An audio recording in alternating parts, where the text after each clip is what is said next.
You're Near the Wild with Matt Becker and John Norris, recorded in Anchorage, Alaska. Hello? Hello? Hello. It worked! Is that you, Watson? Come here, I need you. Yeah, come, I need you. So I guess you, Becker, you've made it to Costa Rica for your annual pilgrimage? Yes, I have. What if he's lying? What if he's stuck in what if he's stuck in a hotel room in Dallas and just doesn't want to tell us? He's like, no, it's great. That would be stuck. So you wouldn't believe it. Cleveland's nice this time of year. So anything to report from Costa Rica? Wonderful. It just amazingly beautiful, and everybody's down here. We've been hanging out the last 2 days with Billy and Bart and Duran and Michelle and Colleen and who else? Sonia and there's more people coming. It's just goddamn a circus. Is what it is. A circus. It's all the people from Chilkoot Charlie's, the bar that's surrounding the bar that you work in. Mm-hmm. Yeah, that is correct, sir. The bar that is enveloping the birdhouse. Yes, the bowels of Coots. The gateway to the birdhouse. The protector of the inner bar. The flyover bar. We can keep going. Yeah. It's basically like the fruit, and the birdhouse is the seed. Or the pulp. It could be the prize. The bar is really Ellis Island of the birdhouse. The bar, Coots through that. Coots is the vagina. The birdhouse is the clitoris. This analogy. No, that's off the rails. I'm sorry. I was thinking more like the Coots is the bra or the sweater, and the birdhouse is the vagina. Like you have to get through that first stage to get to the prize.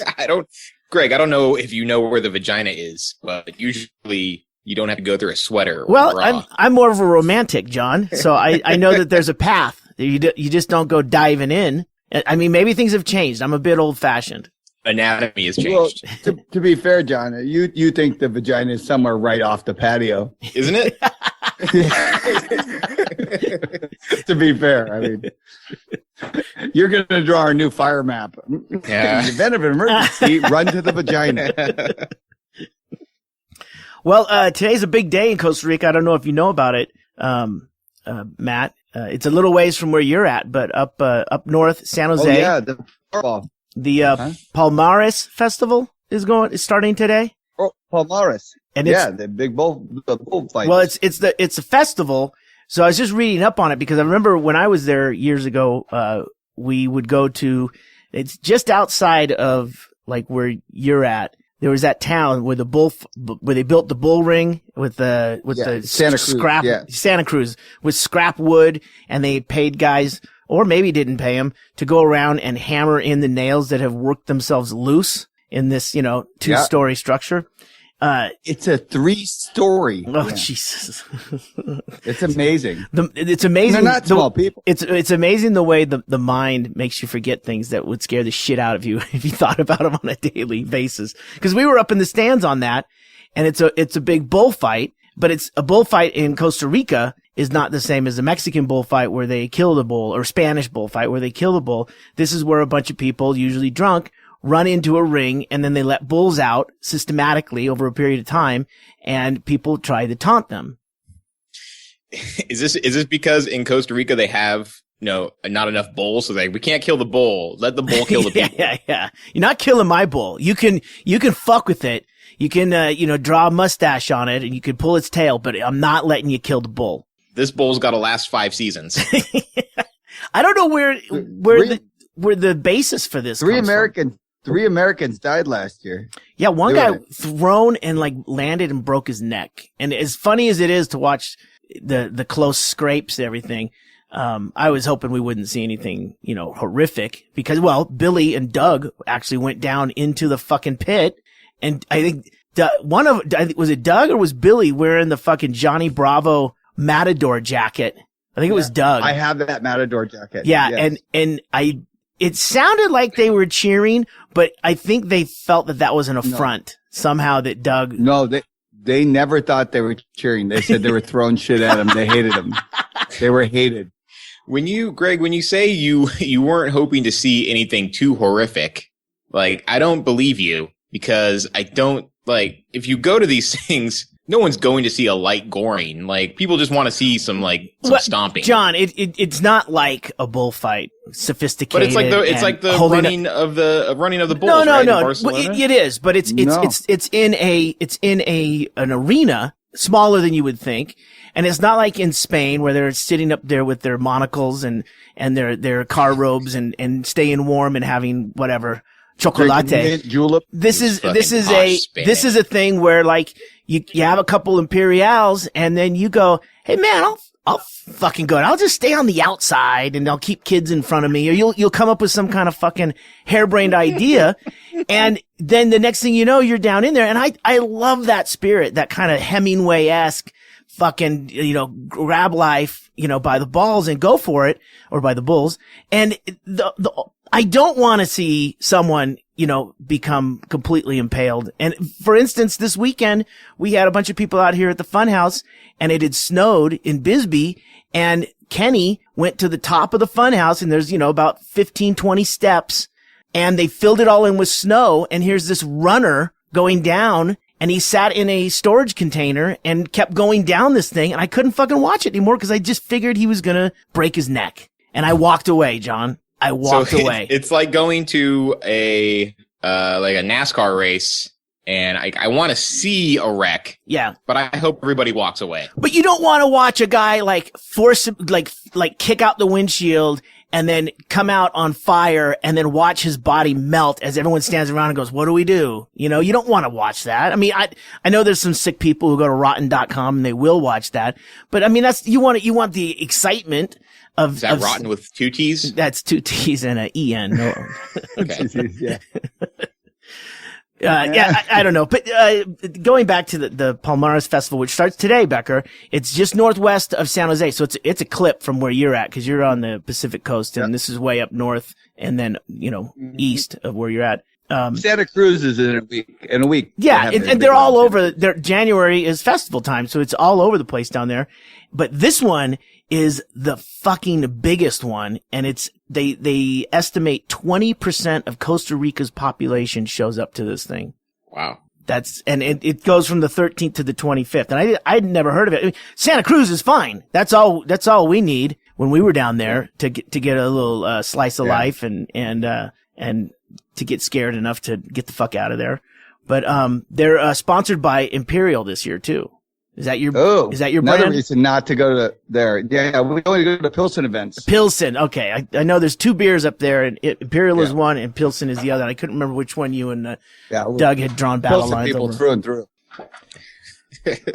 But it's like the Bushmills and Jameson divide. Yeah. No, but this is serious down here, because we'll actually order Pilsen at a restaurant, and the girl will bring us Imperial. And we go, we clearly did not order Imperial. And she's like, "Oh, do you want to just drink it?" We're like, "No."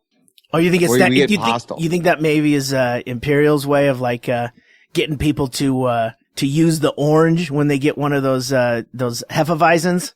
They would go in and they'd pay the bartenders, or they'd make sure they brought a crate of oranges so they would serve them. So that maybe that the way they get their numbers up on Imperial is they tell people to make dumb mistakes of bringing the wrong drink. I ordered tea. Well, here's an Imperial. Would you like that? Yeah, no, that's it. Yeah, it's a bait and switch, but we've always called them on it. We've never ever conceded. And we've gone in places they go, "Oh, we're out of Pilsen," where they go, "We're out of here. Thanks." Just imagine you guys just breaking Imperial bottles on the tables, flipping furniture up. It's like being in a gang, dude. We drive by an Imperial Pilsen truck, we high five, and then we pop the tires of Imperial trucks. Which beer is bigger commercially? Well, the working class drink Pilsen is what it is, and then the tourists drink. It's like drinking Corona in Mexico. Everybody goes, "Yeah, that's really good." Do they sell Coronas in Mexico? I thought those are from New York City. I think they export all of it. Yeah, I don't know. I haven't seen a bottle of Corona in a while. Because we don't have to drink that here. We're right next to the Mexican border. So we get You Modelo. drink Pacifico. Modelo canned. Okay, into Modelo, yeah. Yeah. Don't you cut your thumb putting the lime in?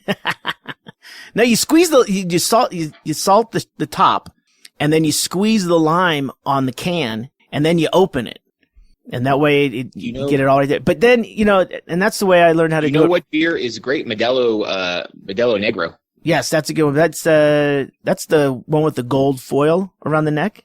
They both have gold foil. It's the darker one. I'm not familiar with the bottles, so because I drink the Modelo cans. Yeah, those are great German beers made in Mexico. It's actually a bunch of German expats years ago came and started the war criminals. War criminals. War criminals. Great beer. Great beer. They started making it right after World War II. You got to give them that. You got to give them that. Well, it is about time for me to start brewing some beer the complicated way, the John way. Yeah. With the boiling the wort and stuff. I think I'm going to quit making beer. Well, I have one more kit. Actually, let me rephrase that. I have quit making beer. It's official. John's officially withdrawn from the beer committee.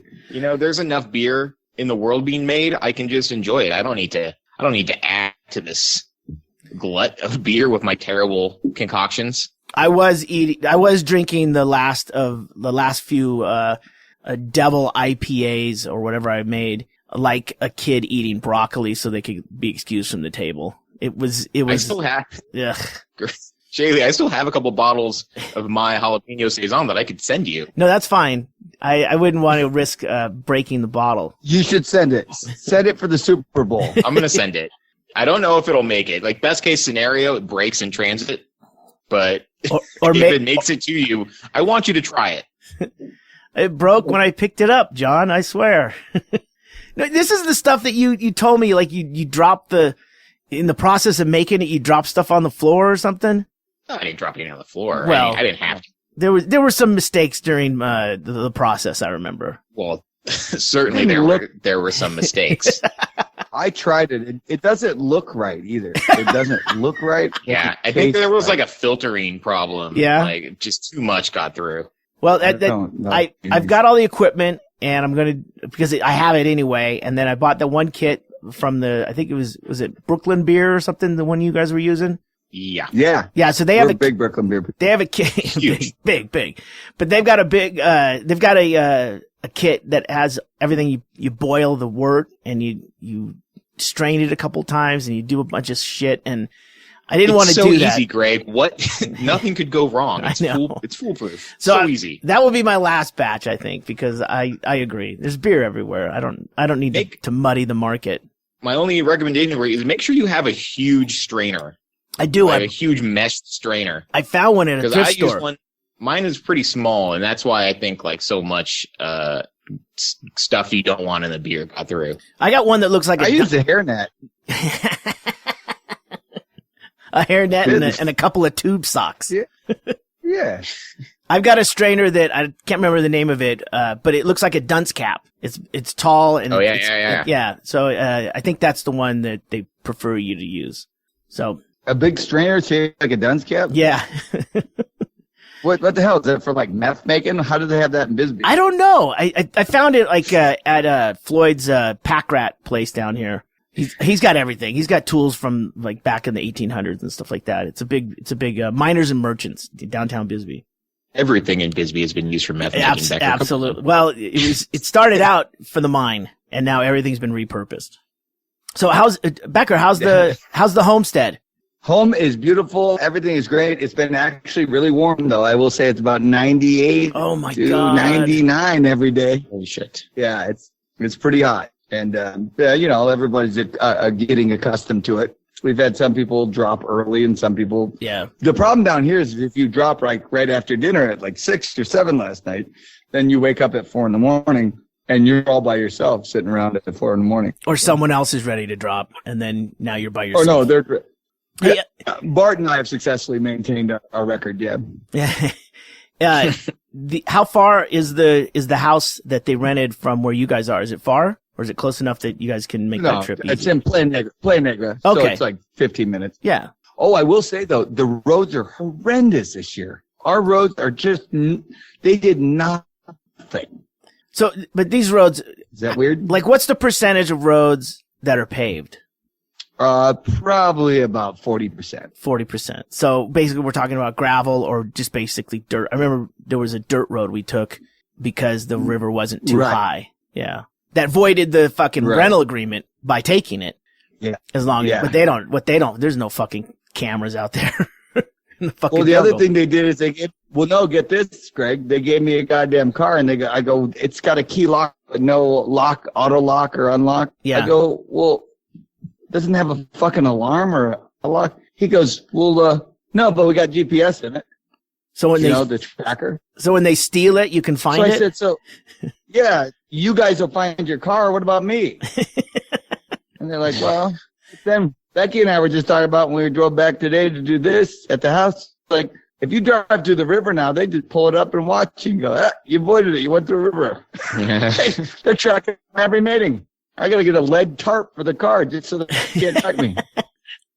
It's ridiculous. You know, I was reading about the app Waze, Waze. It's a way to get around. It's GPS enabled app that lets you kind of navigate or with other users. You can find out if there's cops up ahead and stuff like that. And it gives you like real time traffic conditions. Yeah. And on the road, traveling, doing shows with Doug, it's great because you can actually see on long stretches where there's a cop reported, 5 minutes ago. So it's pretty sure he's going to be there. And, that helps. And it's a heads up, and then honestly, it's great that people are updating that while they're driving. Well, I mean, that's the fucking rub, right? And they also tell you when there's a traffic light, camera and stuff like that to get you, speeding and stuff like that. And you'll slow down. I mean, there's that end of it. But Waze in, Costa Rica, that's like one of the top markets for it. And Costa Rica now has a road rationing policy so that based on the last 2 digits of your license plate, you're not supposed to be on the road certain days. And Waze now has a way for you to, circumvent those, checkpoints. So they're getting a little shit for, basically showing people how to get around it. But does that affect you, Becker? Yeah. That doesn't. Yeah, no, because we know people who, no, not in our area. It's really in San Jose. Yes. The capital, which we stay away from now. Which anytime. But the thing is we've heard that people who live there work downtown in San Jose. They have to have 2 cars with different license plates so they can go in and out to work 7 days a week. Sounds like Isn't that funny? You beat the system. Now you got me buying 2 fucking cars. It sounds like it's a good time to get in the license plate making business. Just double plates, right? They got the camera. Yeah, they got the cameras. The speed cameras that they try to use and things. So I used to just put black tape on the license plate so I'd make it say something else. They have that spray. You spray on your license plate, and when it tries to take a picture of it, the flash makes it like blows out. It's too shiny, so you can't read it. And so this is what they do, right? So now they got a big sticker, black sticker on your windshield that has your license plate on it. So everyone has to have those stickers? Yeah. It's a scam. What? Just ride a horse. Ride a horse. No, I mean, just stay off the roads. Just drive in the fields. Or stay at the beach, right? No red light cameras in a fucking field. That link I sent you guys earlier with that guy dancing on the back of that horse, that's from the Palmaras Festival. Mm-hmm. Yeah, isn't that amazing? But there's a thing called the Tope, Tope, and it's a horse parade where there's thousands of horses from all over Costa Rica. And these guys come down there, and that wasn't a really good example of horsemanship skills. But there are other things that are a bit more conservative in the way of showing your skills on the back of a horse and not dancing on it. But that looks mostly the guys doing all the work. The horse is just standing there. Yeah, the horse is getting some credit, but really it's the balance of the inebriated guy in the back. Yeah. They actually have horses though. They'll walk, like they stand up on 2 legs and walk and like dance like Fred Astaire, and it's like amazing. And they just like, I don't even know how you train a horse to do that. I mean, you can only grab his balls so many times before he just goes, forget it. Or he likes it. It's going to go one of 2 ways. Mm-hmm. So what you got any plans for Costa Rica? Not the country. So then next week, next week we go down to Samara, where I'll be doing another gyrocopter ride. A what? Is this a training The session? gyrocopter. No, the gyrocopter. The guy said he'd teach me how to fly it by myself, so I'm taking lessons to fly the gyrocopter from the German man who brought him to Costa Rica. So you can build your own in your backyard. Well, I mean, I'm thought about getting one, but you need a runway. I don't need a runway. I want a helicopter. So the gyrocopter is fun. So you're saying gyrocopter, but I'm picturing helicopter. What's a gyrocopter? Gyrocopter it's got a propeller on the back like you would with one of those like seat flying ones with a parachute, but It's got a propeller. And when it goes up, what you basically do is take off down the runway and this thing gets going. The rotor spins at enough to create flight and then you fly and then you can shut the motor off. You just sit in the air. It's fucking amazing. Wait, what do you do when you're in the air? Is it going? You just sit there. You sit there right in the air. You look down the ocean. We look at Mel Gibson's house. We fly over his pool. So this is like what the guy had in Mad Max. Speaking of Mel Gibson. No, I think so. I think it was exactly. But that guy, did that guy have to? Oh yeah, because he could travel. He could go forward with that. There was forward thrust because he was when he couldn't go in the air for any longer. He was driving it. Right? Am I remembering that right? Yeah. But it's amazing. It really is because he shuts it off and he goes, "Well, you see, we can't really crash because we can land anytime we want because we're just airspeed keeps it up. So you just turn the louvers down and you just land." I go, "I'm not intimidated by flying this at all." That's exactly what it is, John. It's the guy from Mad Max who has the snakes and the bad teeth. Ah, that's what's great. His name? I don't know. The guy you can't picture who I'm talking about. I want to know his name. You want to know his name? According to the internet, it's just Gyro Captain. It's actually Lance Burton. Portrayed by Bruce Spence. Name Gyro Captain. Why are you saying gyro? Isn't it gyro? Isn't it gyro? Yeah, it's gyro. It's gyro. Gyro? That's a gyrocopter. Can I say I like gyro? Mm-hmm. Yeah, no, but that's one of the big ones. Yeah, that'd be fun. And then doing snorkeling. I bought those snorkel masks. Remember the round? They were goddamn unbelievable. Yeah, it's a full mask that covers your face, and then the air is ported out through a tube that goes to the top of your head and towards the back of your head. So you don't have a two-piece unit. It's a one whole unit. And does it work? Yeah, it works great. I'm amazed. It literally does. And you can go underwater and the little floating ball plugs the thing. So you just dive under and you swim around and you come back up and the ball drops and you can breathe again. And you don't ever have that snorkel in your mouth. You just completely breathe through a big open mask and it's 180-degree view so you can see everything. So you haven't used them yet? No, I've used them repeatedly now. Oh, what are you seeing? Give us a 360 description. Everything. Well, it turns out fish. See a lot of fish. Yeah. And I saw an eel, but it was really cloudy on one of the days, and an eel was right in front of me, and that scared the shit out of me. I'm done. Maybe we should tint this the front of this mask so I don't see everything. We were putting up the pool, right? So we're putting up the pool, and we had to drain it because we had it on level because we're not engineers apparently. Mm-hmm. And so we drained it, and I'm moving the tarp, and I warned Romy. I said, "You gotta be careful. There could be scorpions and shit." Romy's so I go to lift it. Romy's your father-in-law. He comes out there with you for a portion of the time. Mm-hmm. We put him in charge of all the hard, difficult jobs. Yeah. And so I'm lifting the tarps. I warned him about it. So I lift the other tarp, and they're blue tarps, so just like you would, but they're for keep the rocks from poking through the bottom. Yeah. So we're trying to straighten this out. I move it. There's a translate, the biggest one I've ever seen. It's say twice as big as my hand, and it's all hairy, and it's running across the blue tarp, so perfect viewing area. I'm on this blue tarp, but the tarp is wet. So I panic, and like a cartoon, both legs go out from under me, and I land perfectly flat on the now concrete-like surface we created by filling it with water. And I think I broke my neck. I was like going, fuck. Romy's like, "Are you okay?" And I realized the spider was running the other way. I don't even know why I was panicking. I'm like, I couldn't catch him. So instead, I flail myself on the ground, making myself vulnerable, and he didn't come back. But yeah, it was big. I couldn't believe it. I didn't think they could get that big. It was a horse. It had a dog collar. I'm not an expert, but I will pretend to know more than I probably do. The larger ones, I think, are the ones that you don't have to really worry about. It's the smaller ones. I mean, well, yeah. I mean, if you're gonna almost only up to a point though, because Then they get so large that they'll just bite your hand off. It doesn't matter if they're poisonous or not. Well, that was the thing. No matter what this thing would do, it's just his hairs. If you just rubbed against him, it'd be like, Yeah. it would hurt. Well, the fear of scorpions out here in Arizona is that you get up at night and you step on one, or you slip your feet into your slippers without checking them, and then now you're done for. But I mean, there's only one. I was just reading about this yesterday. It's really interesting. There's only one out here that you have to worry about, and it's called a bark scorpion.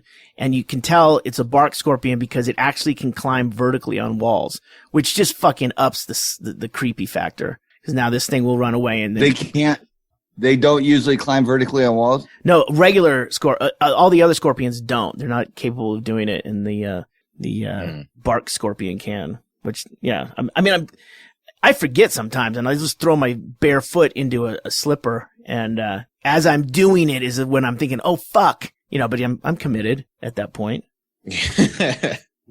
Halfway through, you just decide, all of ours. This is how I go. This is how I'm gonna go. Yeah. What, Becker? All of ours down here climb on the walls. Ugh. I mean, so I don't know. So are they all bark goddamn spiders? I don't know. Maybe the other ones just learned how to climb on walls to get some respect. Yeah, there you go. They emulate the badasses. Yeah, but because we'll see them and they'll be on the wall, and then you wonder, can they jump? And then you just wonder, because I'm a Scorpio, so it's like if I get bit, it's like, is that irony? Is that like funny? Well, to be accurate, scorpions don't bite; they sting. Oh, that's right, they do. Yeah, they. Not to nitpick, Becker. No, I'm just curious now that you scared the death out of me because they're all on the walls. I was like feeling good about it because we could take a machete and just kill them on the wall. And we've been like, they're pretty harmless down here. And now you've scared me. Thanks. I'm sitting around with my mask on inside now going, I'm not breathing. You got to check that snorkel for scorpions. If it's moist in there, they'll look for that, Becker. No, that's fear. Put a sock over your snorkel when you store it. I mean, you do that anyway, right? Don't you? I don't know what we're talking about, but yeah, I do it. Sounds like euphemism. Yeah, it does. How's your gym sock? Dirty. Moist, but scorpion free. Hey, John, what's happening in Alaska? So much. So many things are happening right now, guys. Yeah. Our crime wave, our 3-year-long crime wave is continuing. We got that going on. Oh, it is. Damn it. It's still going? I thought it'd be over. Like somebody's robbing Arby's and McDonald's and gas stations. They went on like a spree, didn't they? They hit a bunch of restaurants all over, and they just started popping up. Like these calls came in. They were making all the employees get in the freezer, and we're locking them in the freezer. See, that's it sounds like professional jobs. If it wasn't an Arby's, it would be a professional job. First of all, it's an Arby's. There's no money in the till. It's an Arby's. Give me $35 and all your horsey sauce. See, I knew this would happen. Now burglars think that now they get $15 an hour, they got more money on them than they thought. It's what's causing this. Trickle down. And so nobody got arrested, I guess, so far. But the police have suspended the online scanner, the scanner you can listen to where it says car 54, go wherever. Yeah. They have turned that off because they are afraid the criminals will know too much about what the police are doing. Well, you know what? They're not doing a lot. So I'm really curious what they would be scanning about. But it's this is I don't know. I don't imagine anybody who would rob an Arby's. I don't imagine an armored van full of guys in tactical gear, cruising around listening to the police scanner. Go, go, go, go! Spots with precision accuracy. But this is a guy on a borrowed BMX bike who has a meth problem, and he's somehow he's outfoxing our law enforcement. I'm really surprised there wasn't a cop at Arby's when they did this. I always see him there. So, I mean, that's going on. That's a weird fucking theory. They've thrown their hands up and that's their solution. Yeah. Stop letting us listen to what they do. Yep. How about you guys just mind your own business? What else is going on in Alaska? It's actually snowed. We have some snow after a couple weeks of having no snow, so it looks like Alaska again. Yeah, but we got that here in Arizona. So, I mean, yeah, it probably looks more like Alaska down where you are than it does here. I did see the. But for Rondi. Oh, is Fur Rondi starting again? I thought that's February. Yeah, not until next month. Yeah, but you're getting ready, right? Yeah, well, I'm totally getting ready. I'm getting my wolf furs ready. My beaver hat. Do you trade some fur? Do you own some fur, John? No, I don't own any fur. I don't. You want to borrow some? It doesn't seem like an investment, you know. Like Beanie Babies or Becky's got a coat you could borrow. Speaking of not owning any fur, I realize that I'm a millennial. I think some website did a big like infographic on millennials, and it just occurred to me that I am a millennial because they say like millennials are born between 1980 and 2000. So I'm a millennial, and I don't buy anything. Like that's what we do. So we're ruining the economy. So I don't own any fur. So I will never. I will rent fur if somebody comes up with an app where I can meet up with somebody and just borrow some fur and then pass it on to somebody else. I would do that. You're the generation that wants name brand faded jeans. No, that's not our generation. That's the generation before us. Oh, so you bought those? No, we rent them. You buy them used? You rent them. Yeah, we don't buy them. We don't buy anything. We don't buy houses. We don't get married. We live at home with our parents for as long as we can. We can't wait to not have to buy cars anymore. Like urban, you live in urban. You want to live in an urban city center to where you can just walk, or I want to start a farm on my roof. Transit. Do you ever want to do that? John, do you ever want to just drop off the grid? No, I love the grid. You love the grid? Okay. No, because I could see your generation just checking out, going, I'm over this. I'm just going to rob Arby's and live in the woods. I mean, we would talk about it. We would post about it on Instagram and Twitter, but we wouldn't actually do it. I think the grid is everything to us. How would I know what time movies are starting if I dropped off the grid? Yeah, you got to be close enough to go to the cinemas, right? Yeah, I'm not giving up. I'm not living in the woods. So millennials, they aren't afraid of gatherings like at movie theaters and such where the shootings are taking place. I don't know. I'm not. I've actually talked to a lot of people who are concerned about that and don't want to go to like a movie on opening night where there's going to be a big crowd because they are afraid that is like the prime time for somebody to come in and shoot the place up. Body count. I don't know if that's a strictly millennial thing though. Like I think no, but you guys are very narcissistic, so I bet you think, yeah, it's going to be me they shoot.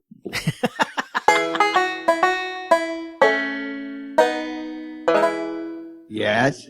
Hello. Hey. Dropped out there. My computer died and ruined everything.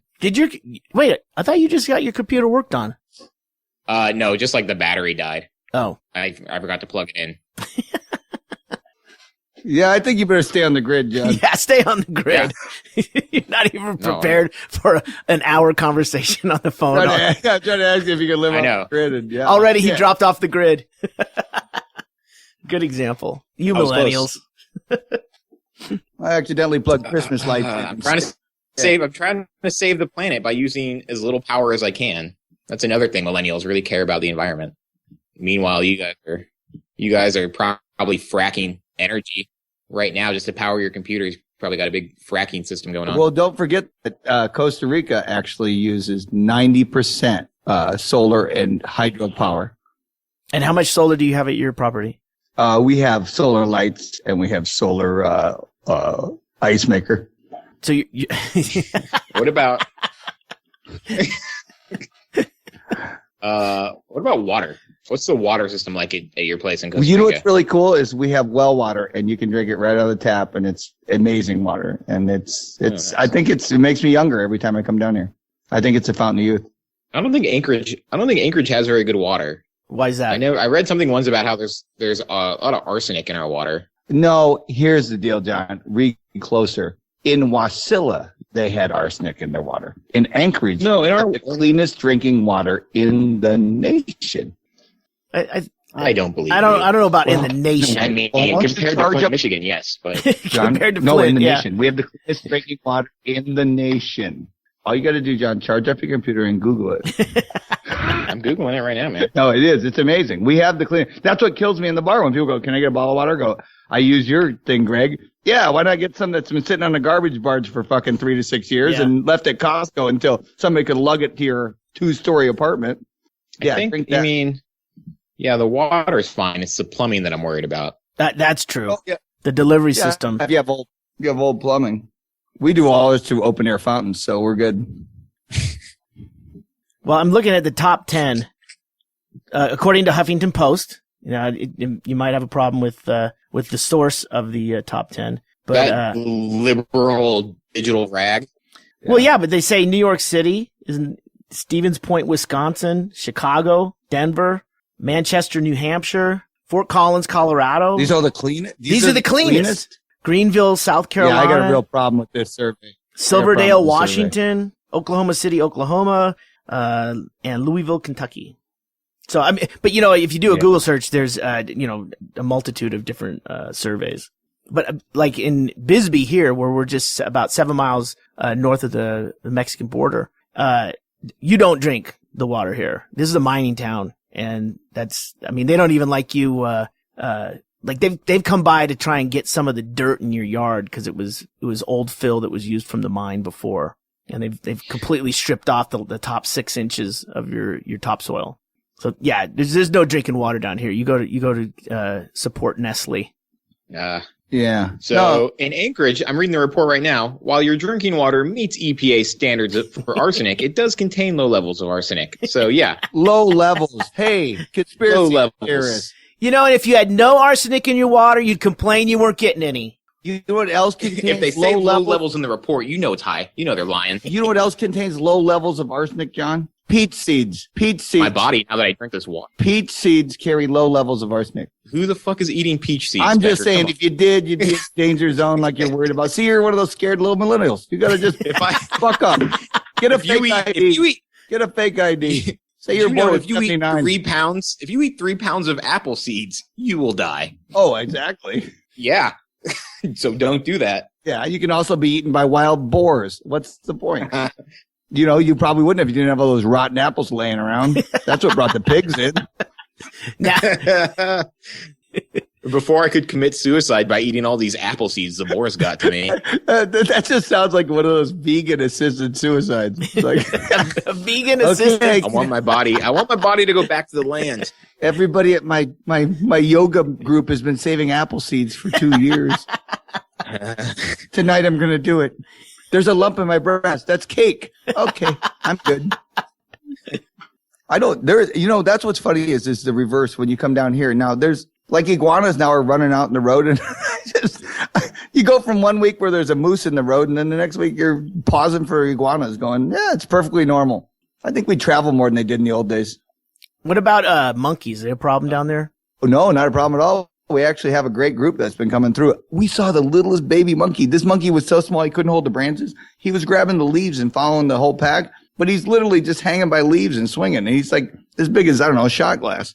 And we're like going, is that really the monkey world? They just got to go, you're on your own. Well, I mean, good luck. That's tough love, right? Yeah, but you think they'd like be on a back or something. It was amazing. He just was barely making it and they're all just moving along. We got shit to do. That's how my parents raised me. They just pushed me out of the tree. Yeah. Eat your apple seeds. Yep. Quit following me. Yeah, that's it. Why are you always hanging around? Because I'm your son? Hanging around. Monkeys. So, anything else going on in Alaska? Give you one more chance, John, to wow us with Alaska. I don't know. You didn't see anything in the news. I'm busy. No chance reality stars might be going to jail? Nothing about the PFD or anything? Fuck about.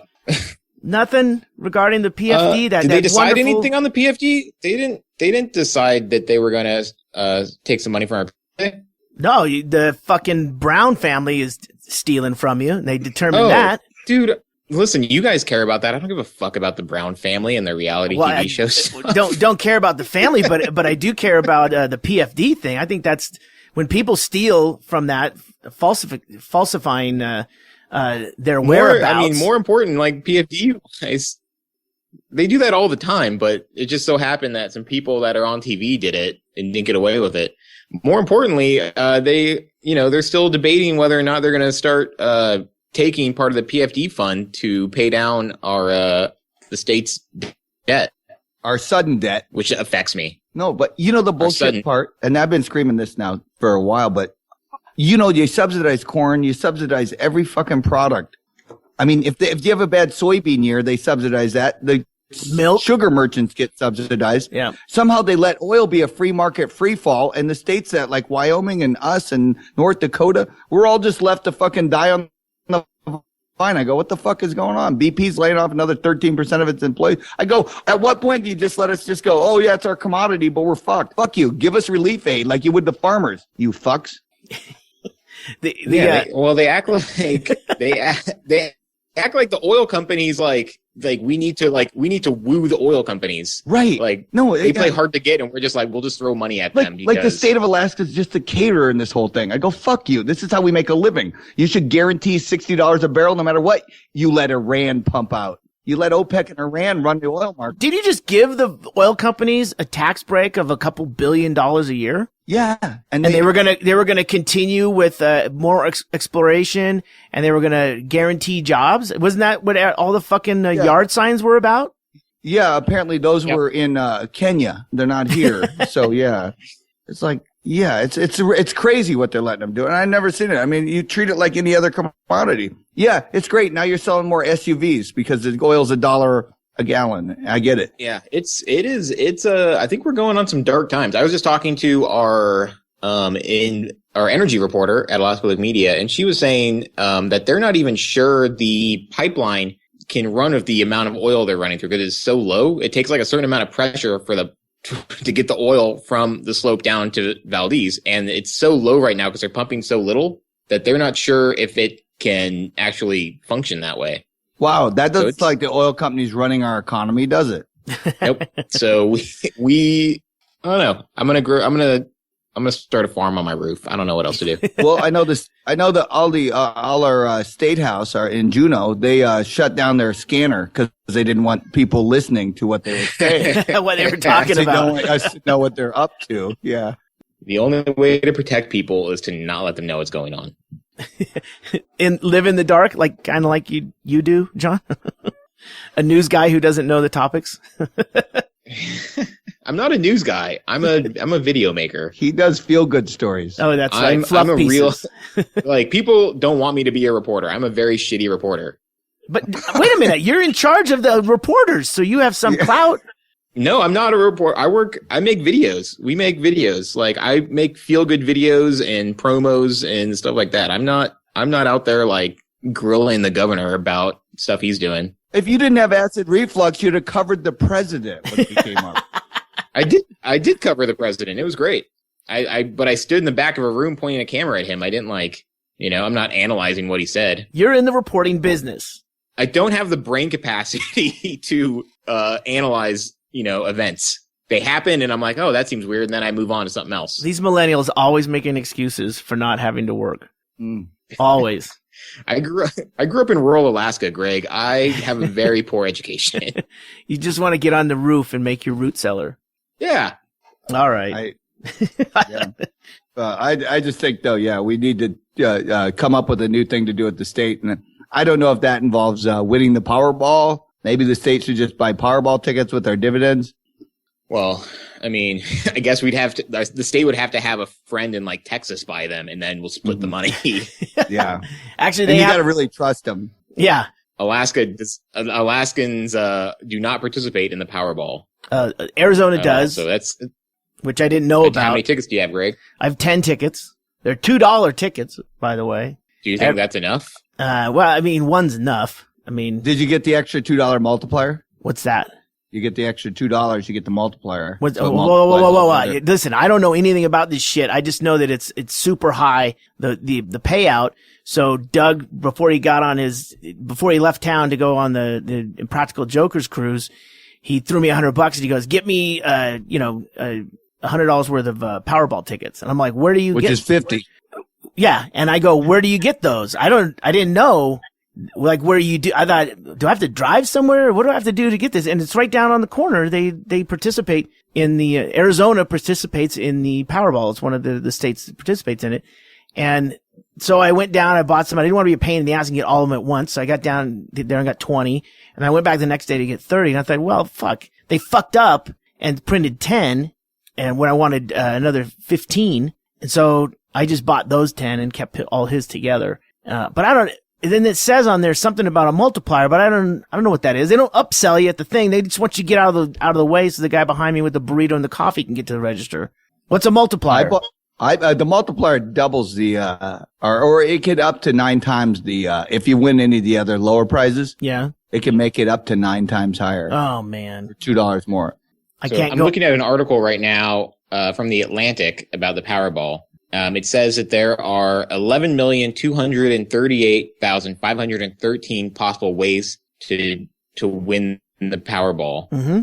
Oh, wait, to draw the 5 white balls. And then there's another 292,000 something. So at $2 a ticket, it would be possible to buy every possible combination of tickets for just over $584 million. Oh my God. Why didn't we do that with the fucking goddamn dividend? Could you imagine that guy? You just want 10 tickets and the guy in front of you is like, okay. This might take a minute. Here, you with the pack of chuckles. You go first. I'll let you go first, but I'm going to be a while. The first one's 1111111. Powerball 1. 2222222. So I guess the main thing I want to make sure is the multiplier doesn't affect the big win, right? It's just for the lesser. Yeah, no, it doesn't affect the big win. The big win's the big win, but what it does is it gives you a huge payout if you hit something more realistic. Yeah, it's so crazy when you start reading that and seeing how much they take away in taxes and stuff, and if you do the lump sum and all that, it's like you look at it and go, like, you're still getting a couple $100 million, but it is one of those things. It's like, Jesus Christ, they built this whole fucking thing, and then they're taking like 60% of it. The government is taking 60% of it. Yeah, I know, and for nothing. They're how about the 30-year payout? Does anyone here think that's 30 years if we won the lotto?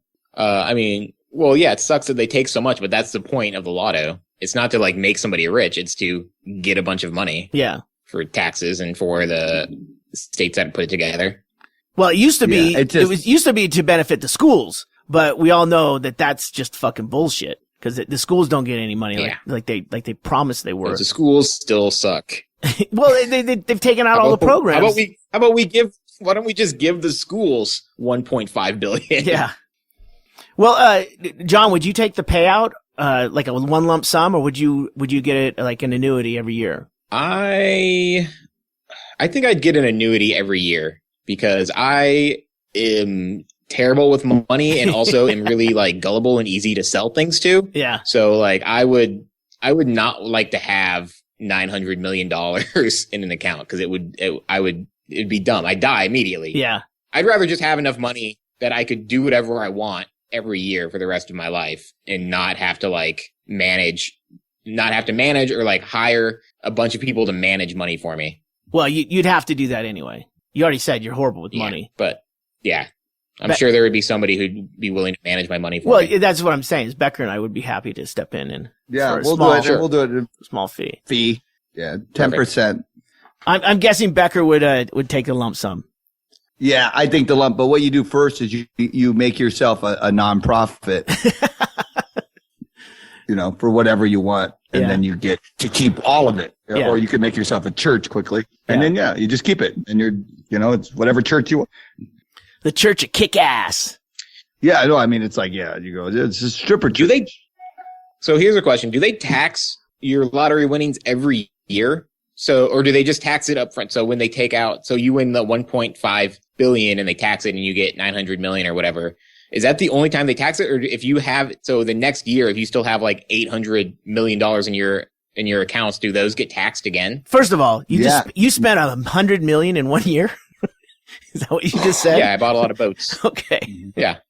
So if you take the lump sum, they're going to tax you. You're going to ding you right away for like that amount because it's like getting, basically that was the money that you got, like winning anything in Vegas. If it's over $1,500, Becker, then you have to report it. $1,500. They take that chunk. And then the money that you're going to make with that, hopefully with that money sitting in some investment accounts, any capital gains there, you're going to have to fucking pay taxes on. But if you get the payout over 30 years, then you'll pay on that amount that you get every year, and you pay taxes on that.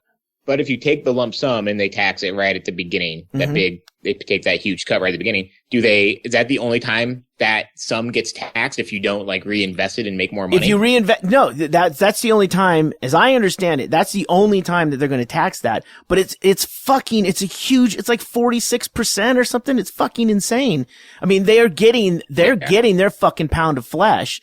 And then whatever money that money makes later, the money that you took, the lump sum, that's just treated like capital gains or anything that you make through investments and stuff like that, which you should be able to live for the rest of your fucking life, no problem, if you don't get fucking crazy and start doling out money to everyone that their hand out.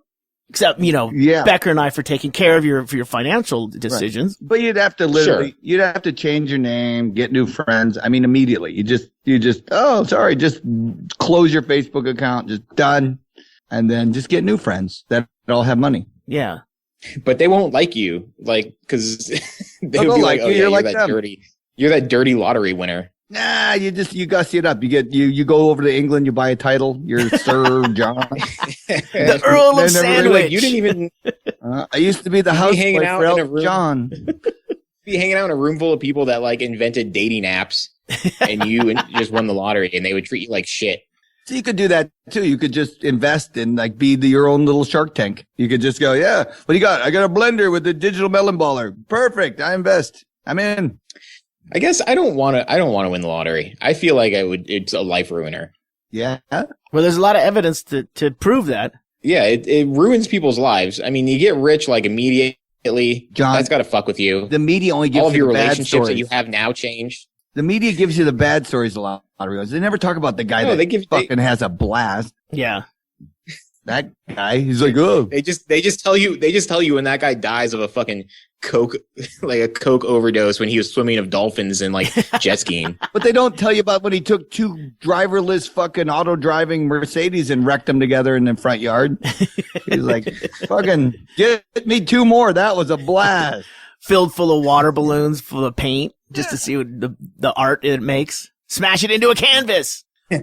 He's pushing the envelope, dude. Yeah. I mean, yeah, there are good things and bad things. I just like, I think what you're saying, John, don't really want to make new friends. What you're saying, John, is you don't trust yourself.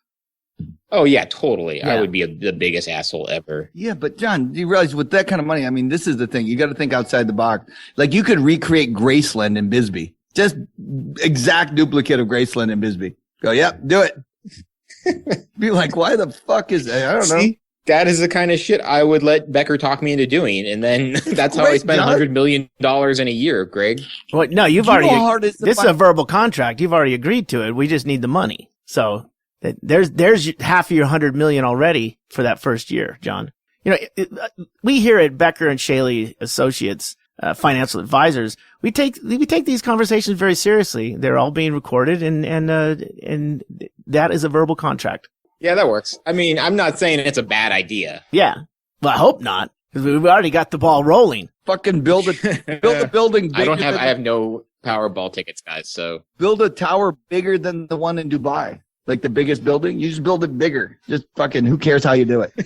I don't know if the connection is cutting out or if Becker just keeps trying to gather his stuff. I think am I still there? Like that skyscraper that's been on fire?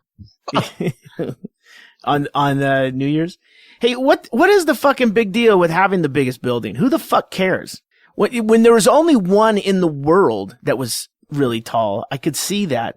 But now it just takes more money and a fucking, lax building codes to put something up that high. Who the fuck cares? Are we over that? Dropped again. Hello? You there now? Yeah. Did you drop the call? I don't think so. My internet seems fine. You didn't go down, your power didn't go down again? No. All right. Well, let me see if I can get Becker in here. Dialing. Hello? Yeah, I think the internet's telling us something. The devil's scaling is starting to cut into their business. I know. This is not right. I think you were asking about skyscrapers.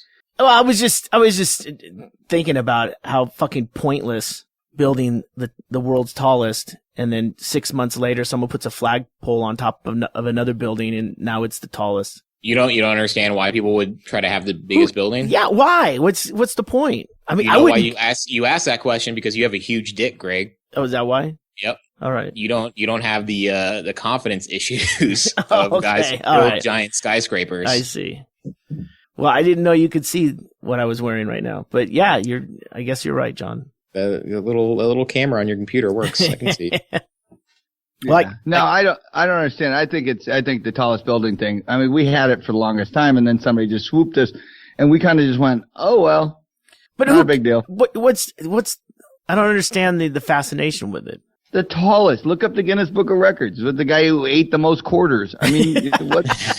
You want to be the best. The United States leads in everything. We need to have the tallest building. And if I win this goddamn lotto, we're doing it. All right. Well, if you're going to build a building, you might as well build the biggest fucking building in the world. Why quit halfway? No, that's it. We're going straight up. It's like, yeah.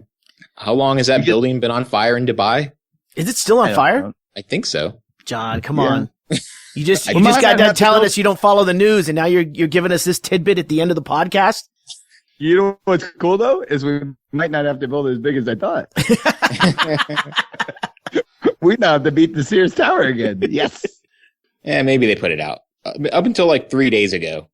Could you imagine? I mean, you just let that fucker burn. I mean, if you start a candle in the middle, it's gonna burn to the top, right, and down. That doesn't make sense. It would just fall over. Yeah, but at one point you go, "Hey, when do you think I can get back in my place?" And they go, "It's soon."